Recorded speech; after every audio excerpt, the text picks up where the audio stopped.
राहुल जी ने कोई समुदाय के बारे में नहीं किया था। मोदी एक सरनेम है, पूरा कोई समुदाय के बारे में नहीं कहा है। आप जानते हैं पूर्णेश मोदी जी? पूर्णेश मोदी को मैं अच्छी तरह से जानता हूँ, सूरत से है। कल भी मुझे दिल्ली में मिले, आज भी सुबह में मिले, क्योंकि वो शायद कल के लिए आए हैं। छोटे छोटे लोग भी अगर जो मुझे मिलते हैं तो बात करते हैं कि राहुल जी को पूरा इनजस्टिस हुआ है, क्योंकि डेफर्मेशन के केस में इतनी लंबी सजा आज तक आजादी के बाद किसी को नहीं हुई है। अदानी ये कौन है? पूरे देश की संपत्ति आज जो हड़प रहा है वो अदानी मोदी का मित्र है।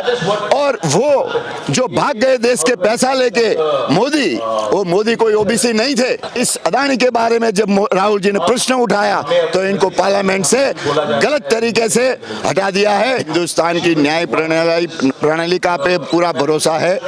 कल सुप्रीम कोर्ट में इनकी सुनवाई है और राहुल जी को जरूर न्याय मिलेगा और राहुल जी फिर से दोबारा पार्लियामेंट में आएंगे। नमस्कार, एक बार फिर से आप सभी का स्वागत है DS4 न्यूज़ में। इस वक्त हम लोग मौजूद हैं दिल्ली के जंतर मंतर पे और हमारे साथ घनश्याम गढ़वी जी मौजूद हैं। इनसे हम खासा बातचीत करेंगे।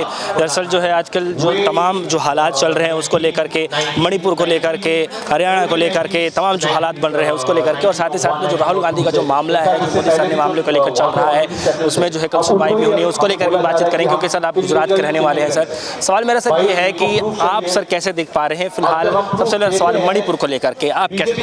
हमारे में कहावत है कि जब नीरो बांसुरी बजा रहा था, पूरा रोम जल रहा था। हमारे मोदी साहब विदेश में मोदी करवा रहे हैं और यहाँ देश में पूरा देश जल रहा है। आज हरियाणा की हालत देखो, आज पूरे देश के गरीब आदिवासी दलितों की हालत देखो।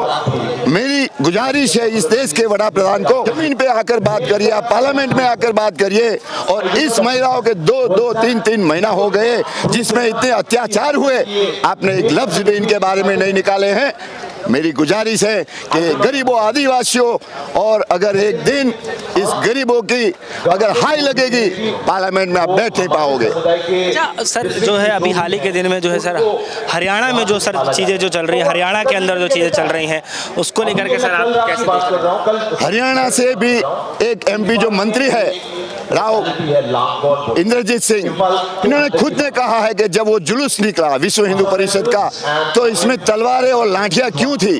अगर आप धर्म के लिए कोई जुलूस निकाल रहे हैं तो इसमें लाठियां और तलवारों की क्या जरूरत है? वो बीजेपी के वहां के MP कह रहे हैं। तो आज हरियाणा आने वाले चुनावों का इनका ये मास्टर प्लान है। जिस स्टेट में चुनाव आते हैं वहां वो लोग हिंदू मुस्लिम करवाते हैं, लड़ाते हैं आपस में भाई को और वोट लेते हैं। नालत है इसमें जो ऐसी राजनीति करते हैं भाई को लड़ा के।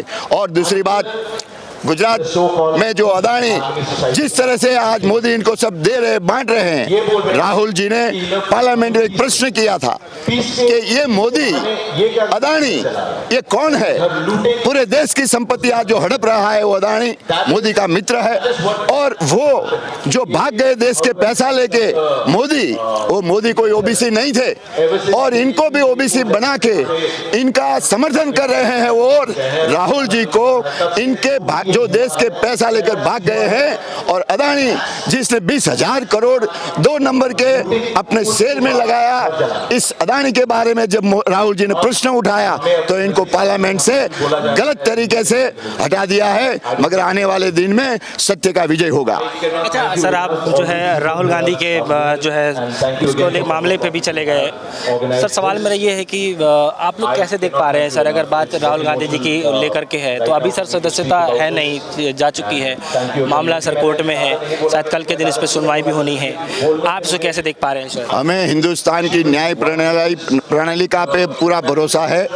कल सुप्रीम कोर्ट में इनकी सुनवाई है और राहुल जी को जरूर न्याय मिलेगा और राहुल जी फिर से दोबारा पार्लियामेंट में आएंगे। नहीं सर, मैं ये कहना चाह रहा हूँ कि जैसे मान चलिए कि आप लोग जो है सड़क पे आवाज़ उठा रहे हैं, सदन में भी इसकी लगातार चर्चाएं करने की बातें चल रही है। जैसे मणिपुर के जो मामला है उसको लेकर के विपक्षी दल के तमाम जो 21 सांसद है वो भी जाते हैं, मणिपुर का दौरा करके आते हैं, उसको लेकर के सदन में सर चर्चा होनी चाहिए, लेकिन चर्चा नहीं हो पा रही है। इसके पीछे हमारी विपक्ष की एक ही मांग है कि इतना सीरियस इश्यू पे देश के वड़ा प्रधान को संसद में आके इसका जवाब देना चाहिए। पार्लियामेंट में डिस्कस में PM आए हमारी सिर्फ इतनी मांग है, जो ये मोदी साहब इसको स्वीकार नहीं कर रहे हैं इसलिए पार्लियामेंट नहीं चलती है। जब इस देश मणिपुर एक देश का इतना एक राज्य है, जो आप इसको मानते ही नहीं कि इस देश में ये एक राज्य है, और आप विपक्ष कहते हैं कि आप पार्लियामेंट में आके इसके बारे में आप जो है वो बात करिए, पार्लियामेंट में आके डिस्कस करिए। वो नहीं करना चाहते इसलिए पार्लियामेंट नहीं चलती है।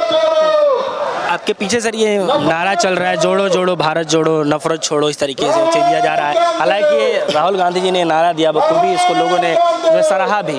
सवाल सर ये है कि इस समय एक जो है मार्केट में चीज़ें चल रही हैं कि राहुल गांधी जो है घमंडी टाइप के हो गए हैं, माफ़ी मांगना ही नहीं चाहते हैं। अगर पहले ही अगर इस चीज़ों से माफ़ी मांग ली होते तो आज ये नौबत देखने की जरूरत नहीं पड़ती। क्या आपको भी लगता है कि कहीं ना कहीं किस बात की माफ़ी? अगर हमने गलत किया हो तो माफ़ी, जब हमने गलती कुछ नहीं किया तो किस बारे में माफ़ी? और वो भारत जोड़ने की बात आप देख रहे हैं हरियाणा में क्या हो रहा, मणिपुर में क्या हो रहा है, और स्टेट में क्या हो रहा है। तो ये भारत जोड़ो इसलिए क्योंकि आज देश में हिंदू मुस्लिम को लड़ा के इस देश को बांट रहे हैं, भाई भाई को लड़ा रहे हैं, इसलिए भारत जोड़ने की बात हो रही है। आज असहिष्णुता देश में हो रही है, इसलिए राहुल जी भारत जोड़ो की बात कर रहे हैं। क्या आपको भी ऐसा एक दो सवाल है कि आपको भी लगता है सर मोदी सरनेम को लेकर के जिस तरीके से पूरा ये मामला चला, आपको लगता है कि वाकई में पूरे ओबीसी समाज का अपमान हुआ? कोई ये जिसके बारे में राहुल जी ने कहा वो ओबीसी में है ही नहीं। मोदी, नीरव मोदी कहा ओबीसी में है, और भी मोदी जो बीसीसीआई में था वो भी बनिया है। ओबीसी का कोई इसने राहुल जी ने कहा ही नहीं। राहुल जी ने तो ये कहा कर्नाटक में कि अगर बीजेपी भारतीय जनता पार्टी मानती है तो इसका सेंसस में इसका अलग से सेंसस करे। अब क्या सर, जिन्होंने ये पूरा मामला देखा, जो विधायक रहे जो है बीजेपी की तरफ से, क्या आप जानते हैं पूर्णेश मोदी जी? पूर्णेश मोदी को मैं अच्छी तरह से जानता हूँ, सूरत से है। कल भी मुझे दिल्ली में मिले, आज भी सुबह में मिले, क्योंकि वो शायद कल के लिए आए हैं। इन्होंने वो रहने वाले गुजरात के, राहुल जी ने कर्नाटक में जो बात बताई, ऐसी राजनीति में जब भी कोई पब्लिक मीटिंग होती है, मोदी जी और अमित शाह साहब इससे भी बहुत बुरे लफ्ज में बात किया है इन्होंने। राहुल जी ने कोई समुदाय के बारे में नहीं किया था। मोदी एक सरनेम है, पूरा कोई समुदाय के बारे में नहीं कहा है और कोई ओबीसी के बारे में नहीं कहा है। राहुल जी ने तो पूरा जनगणना की बात की है ओबीसी ने, कि अगर इस देश की सरकार ओबीसी के समर्थन में है, ओबीसी की समर्थक है, तो इसकी जनगणना कर दीजिए। वो नहीं करती है। एक सवाल सर, आखिरी सवाल है, आपके राज्य में क्या माहौल चल रहा है? सर आप गुजरात से रहने वाले हैं, आपके राज्य में क्या माहौल है राहुल गांधी के भाषण के बाद जो मोदी सर ने कहा? हमारे राज्य में राहुल जी के प्रति बिल्कुल सिंपैथी है। सब लोग समझते हैं कि गलत हुआ है। छोटे छोटे लोग भी अगर जो मुझे मिलते हैं तो बात करते हैं कि राहुल जी को पूरा इनजस्टिस हुआ है, क्योंकि डेफर्मेशन के केस में इतनी लंबी सजा आज तक आज़ादी के बाद किसी को नहीं हुई है। इसको 2 साल की सजा और जो फाइन्स होना चाहिए वो इतना कभी किसी को नहीं हुआ है। इसलिए पूरे देश की जनता और पूरे गुजरात की जनता राहुल जी के समर्थन में। क्या उम्मीद है सर कल के लिए सत्यमेव जयते।